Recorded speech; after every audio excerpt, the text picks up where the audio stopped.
yang kosong di depan terlebih dahulu. Karena masih banyak saudara-saudara kita yang belum kedapatan. Nantinya ketika salat berjamaah, staf untuk salat.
Bagaimana yang telah disampaikan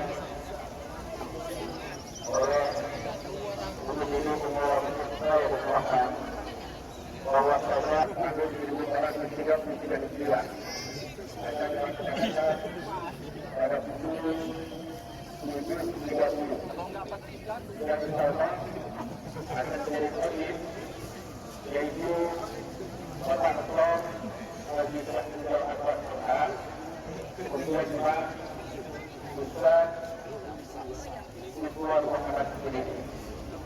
Dan juga bermohon kepada Ibu Majelis Ulama.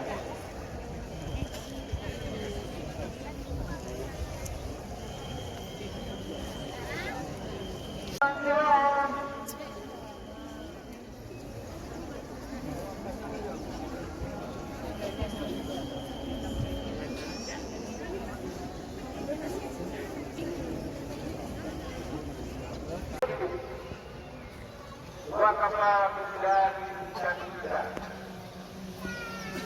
أشهد أن لا إله إلا الله وحده لا شريك له kita teruskan akan nikmat Allah berhadiah kita dan akan Allah Akbar Allah Akbar Alhamdulillah wa subhanallah